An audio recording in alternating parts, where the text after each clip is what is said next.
사도신경으로 신앙을 고백합니다. 나는 전능하신 아버지 하나님 천지의 창조주를 믿습니다. 나는 그의 유일하신 아들 우리 주 예수 그리스도를 믿습니다.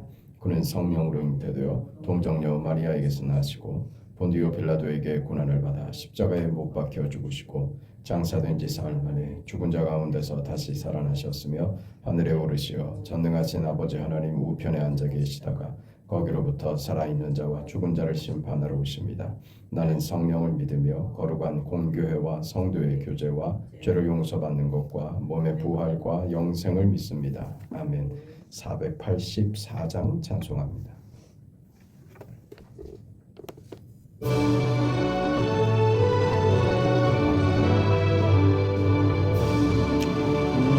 내 맘에 주여 소망되소서.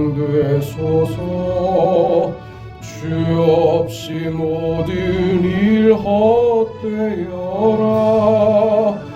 밤에나 낮에나 주님 생각, 잘 때나 깰 때 함께 하소서.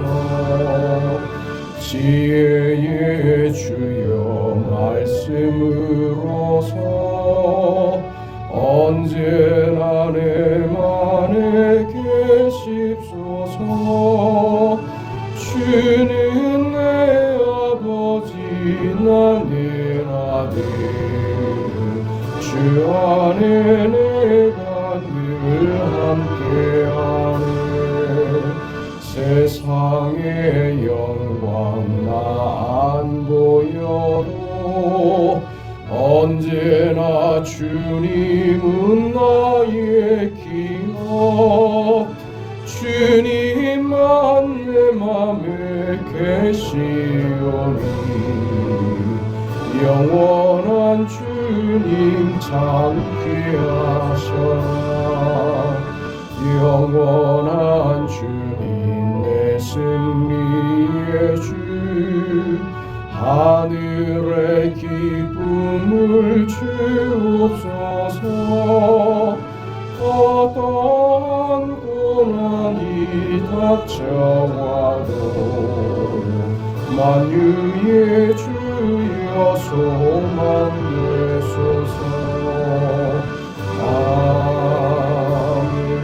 아멘. 하나님의 말씀 누가복음 21장 5절에서 11절까지 말씀입니다.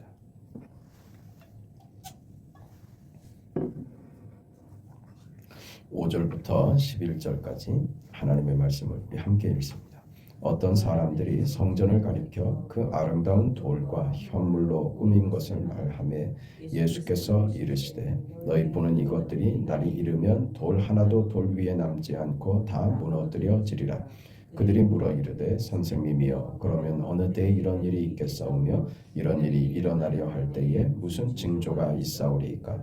이르시되 미혹을 받지 않도록 주의하라. 많은 사람이 내 이름으로 와서 이르되 내가 그라하며 때가 가까이 왔다 하겠으나 그들을 따르지 말라. 난리와 소요의 소문을 들을 때에 두려워하지 말라. 이 일이 먼저 있어야 하되 끝은 곧 되지 아니하리라. 또 이르시되 민족이 민족을 나라가 나라를 대적하여 일어나겠고 곳곳에 큰 지진과 기근과 전염병이 있겠고 또 무서운 일과 하늘로부터 큰 징조들이 있으리라. 아멘. 예루살렘 성전이 몰락될 것이다 라고 하는 예수님의 말씀에 그 유대인들이 이렇게 묻죠. 그럼 그런 일이 언제 일어나겠습니까? 어떻게 이 일을 분별할 수 있습니까? 그날의 징조에 대한 질문이었습니다.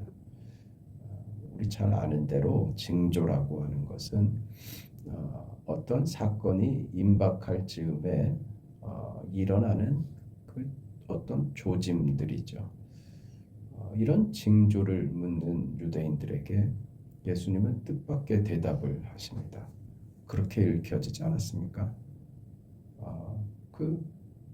저들이 지금 질문한 것은 임박한 사건이었습니다. 예루살렘이 그 돌 위에 돌 하나도 남지 않게 회파될 것이다 하는 예수님의 그 말씀에 대해서 그게 언제 일어날 겁니까?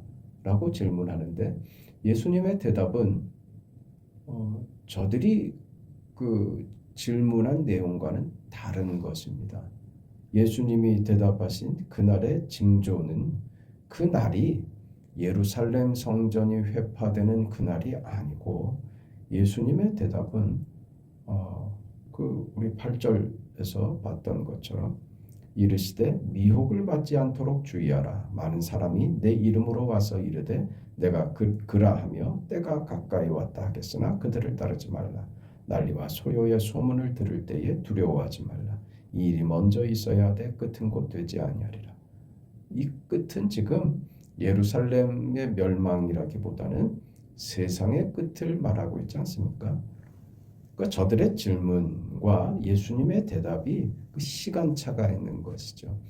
저들이 궁금해하는 예루살렘의 멸망에 대해서 답해 주시지 않고 세상의 멸망의 때, 세상의 끝에 이런 일이 있을 것이라는 대답으로 좀 엉뚱한 대답처럼 그렇게 느껴지지 않습니까? 그 예수님은 저들의 질문의 의도를 몰라서 이렇게 대답하시는 것이 아니죠. 왜 이렇게 답하셨을까? 10절에도 보면 또 이르시되 민족이 민족을 나라가 나라를 대적하여 일어나겠고 곳곳에 큰 지진과 기근과 전염병이 있겠고 또 무서운 일과 하늘로부터 큰 징조들이 있으리라 이러죠. 이건 지금 이 시대에 많이 보는 자연재해들, 전쟁들, 기근들 그런 것들 아닙니까? 이런 징조들은 그 세상의 끝날 인류 역사의 종말에 대해 이루어질 저들이 지금 말하는 예루살렘 성이 회파되는 성전이 회파되는 그 사건의 시점이 아닌 세상의 끝날의 시점을 두고 그때에 일어날 징조로 예수님이 답을 하더라 하는 것입니다. 왜 예수님께서는 저들은 예루살렘의 멸망에 대한 징조를 구하는데 왜 세상의 종말에 대한 징조를 말씀하시는 걸까 하는 게 궁금하죠. 우리는 당장 눈앞에 보이는 게 급합니다. 그건 있을 수 없는 일이고 그렇게 되어서는 안 되는 일이라고. 그렇게 하면 당장 모든 것이 끝나는 것처럼 생각하죠. 우리 눈의 현실들, 내가 겪는 역사, 나의 시간의 때, 그때가 전부라고 생각을 하죠. 그래서 그때 내가 원하는 대로 되면 그것은 다 좋은 것이 되고 내가 원하지 않은 결과가 되면 그것은 망하는 것이 되어버립니다. 예수님께서 지금 말씀하시는 것은 바로 그런 부분이죠. 지금 너희들이 보고 있는 이 세상, 이 세력, 이 권력, 이 눈에 보이는 너희의 현실들이 그것이 역사를 쥐고 있다고 생각하지 마라. 너희는 지금 너희가 눈에 보는 것이 너희가 생각하는 것이 다이지만 역사를 쥐고 있는 것은 지금 현실이 아니다. 로마의 권력이 아니다. 너희가 자랑하는 성전을 너희가 짓고 너희가 열심을 보이고 있다는 데서 자족하고 있는 그것으로 마치 너희가 할 일을 다 하고 있다고 생각하는 거기서 역사가 만들어지는 것 아니다. 역사는 너희 손에 있는 것 아니다. 세상의 손에 있는 것 아니다.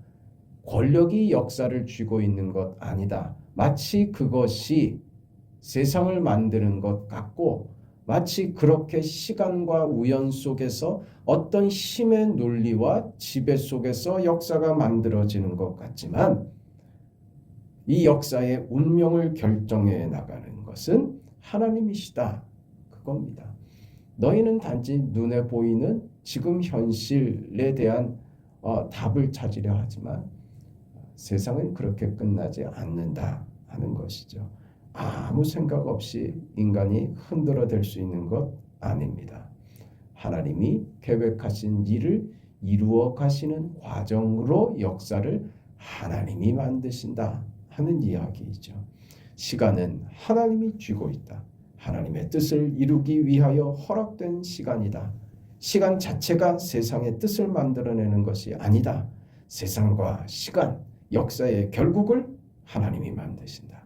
세상이 만들어내는 결국으로 천국이 오는 것이 아니라 하나님께서 개입하시고 인도하셔서 역사를 만드시고 그 세상의 그 역사는 하나님의 약속하신 그 계획과 그 결과로 향하여 가는 것이다. 그게 내용이다. 이렇게 얘기하는 것이죠. 그래서 오늘 본문에 나오는 주님이 다시 오시는 날 종말의 때 전 역사에 대한 개관을 보여주시는 거죠. 이 역사에 대한 이 개관은 굉장히 중요합니다. 여기서 오늘 우리가 배워야 할 것이죠. 8절에 나오는 것처럼 이르시되 미혹을 받지 않도록 주의하라. 많은 사람이 내 이름으로 와서 이르되 내가 그라 하며 때가 가까이 왔다 하겠으나 그들을 따르지 말라. 그렇죠. 세상이 답을 낸다는 말을 믿지 말아라 하는 말입니다. 누가 와서 이렇게 하면 또 저렇게 하면 천국을 만들 수 있다고 하는 것 믿지 마라.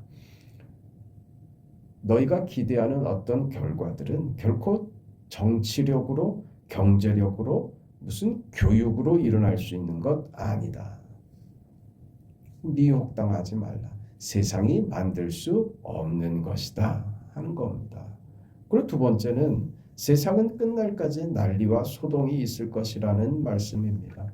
세상은 결국 합의점을 찾지 못할 것이고 자신들이 원하는 것을 위해 상대방을 해칠 뿐이다. 세상 끝날까지 이 일이 있을 것이다.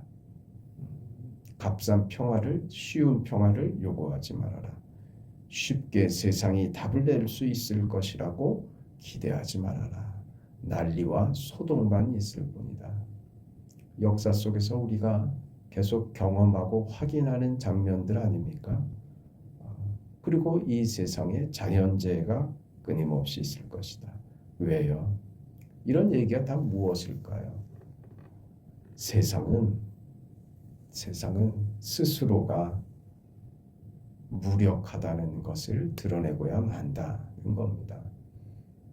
스스로 영원할 것 같고 스스로의 힘으로 과학의 힘으로 스스로 만들어낸 어떤 산업의 힘, 경제력, 힘의 논리로 그것이 영원할 것 같고 그것으로 무엇을 만들 수 있는 것처럼 굴지만 사람들에게 군림하며 그것으로 모든 것을 나누어 줄 수 있을 것처럼 굴지만 정치는 그렇게 환상을 심어주고 그렇게 백성들을 마취해서 자신들이 원하는 권력을 취해갈 뿐입니다.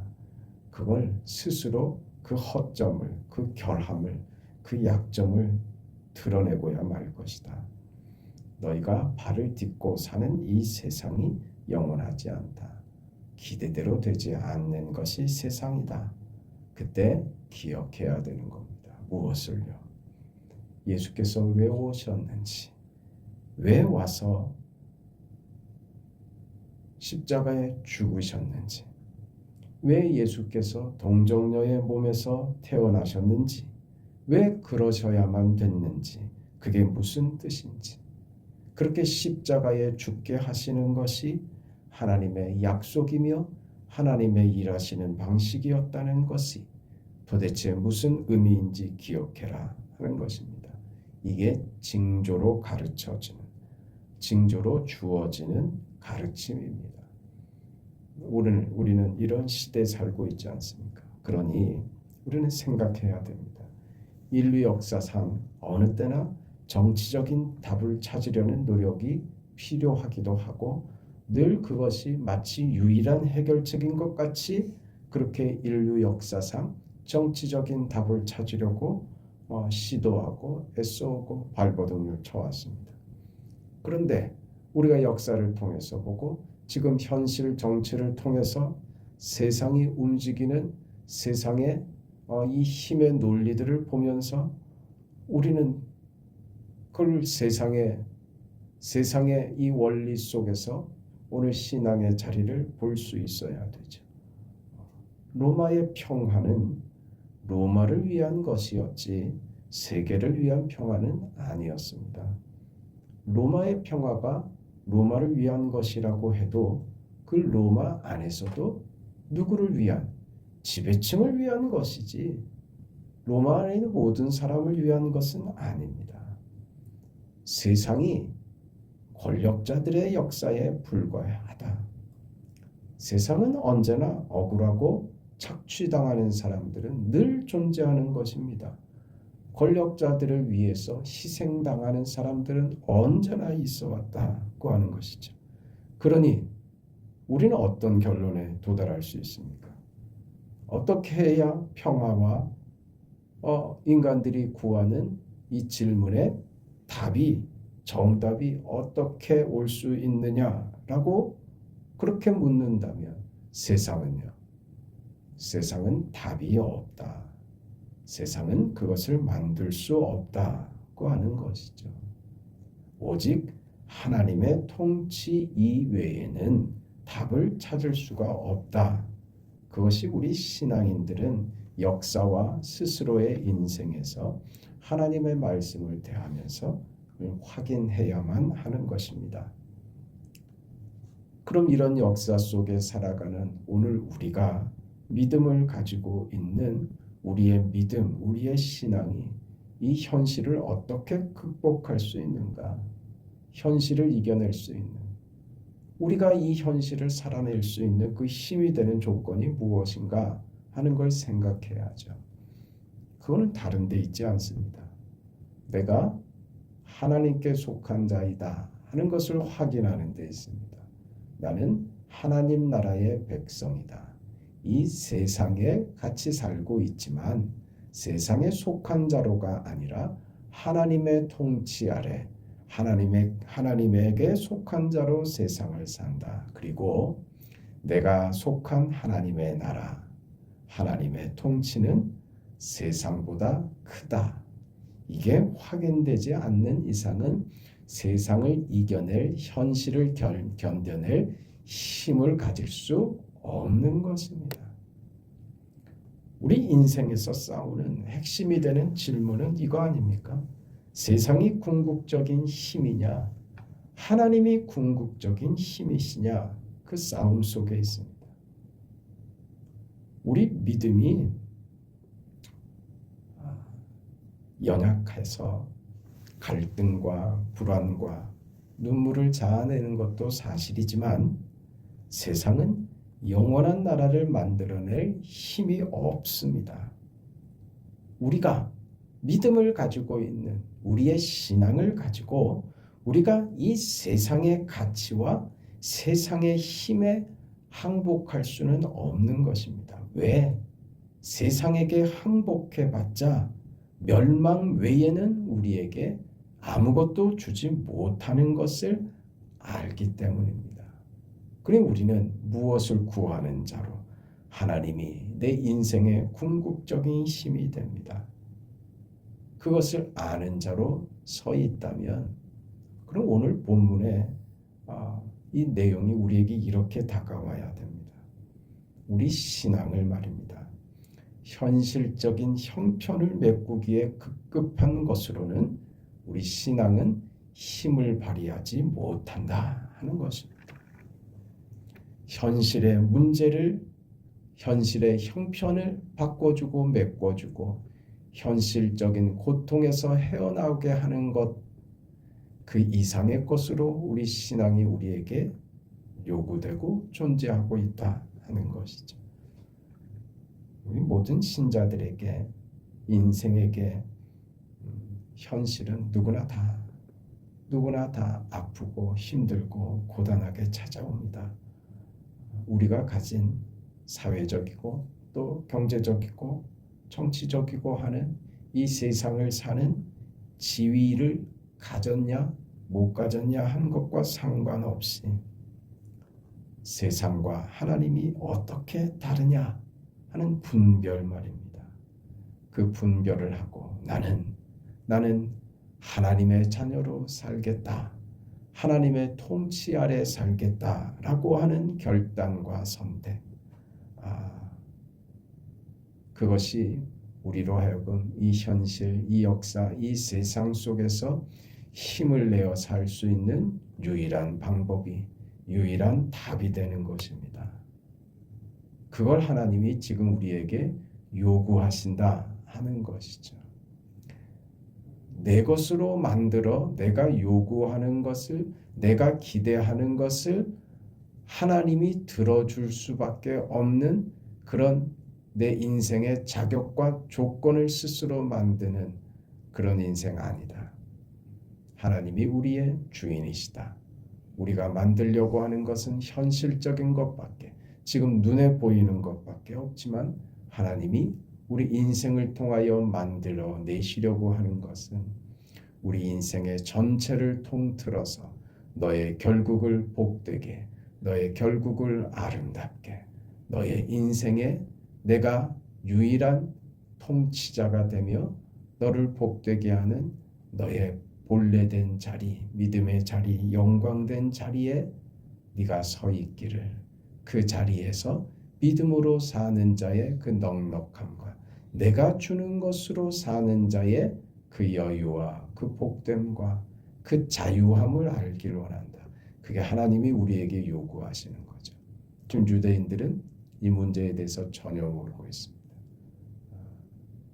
오늘 이 시대에 우리가 받는 징조로 세상은 답을 줄 수 없다. 세상의 것으로는 무엇도 얻어낼 수 없다. 하나님만이 답이시다. 이 믿음과 이 사실 앞에 순종하고 결단하여 우리의 인생을 귀하게 만들어 가자 이거죠. 세상 앞에 무릎 꿇지 말고 하나님이 주시는 힘으로 살겠습니다. 그러니 약속하신 대로 하나님 나와 함께 해주시고 결단코 내가 세상에 무릎 꿇지 않도록 하나님 나의 도움이 되어주세요. 이 기도에, 이 소원에 어찌 하나님이 이 기도를 외면하시겠냐 이거죠. 그런 복된 날, 복된 인생 되시기를 축복합니다. 허락하신 은혜를 감사합니다. 자비하신 주님, 우리 인생이 복되게 하시고 하나님으로 살게 하시고 이 세상, 이 세계 속에서 허둥대고 좌절하며 눈물 나며 한숨 쉬는 이 현실을 모두가 다 겪고 있지만 하나님 우리에게 주신 믿음으로 그 믿음이 주시는 결국인 하나님의 통치의 그 역사 속에서 누리는 자유와 영광과 그 기쁨의 그 복을 받은 자로서 오늘을 이겨낼 수 있고 하나님이 하시는 일 앞에 우리의 인생을 내놓을 줄 아는 세상 앞에 굴복하지 않고 하나님의 것으로 가득한 인생, 풍족한 인생, 넉넉한 인생으로 오늘 하루도 살아낼 수 있는 우리의 걸음 되도록 하나님 도와주옵소서. 예수님 이름으로 기도합니다. 아멘. 하늘에 계신 우리 아버지여 이름이 거룩히 여김을 받으시오며 나라가 임하시오며 뜻이 하늘에서 이루어진 것 같이 땅에서도 이루어지이다. 오늘 우리에게 일용할 양식을 주시옵고 우리가 우리에게 죄 지은 자를 사하여 준 것 같이 우리 죄를 사하여 주시옵고 우리를 시험에 들게 하지 마시옵고 다만 악에서 구하시옵소서. 나라와 권세와 영광이 아버지께 영원히 있사옵나이다. 아멘.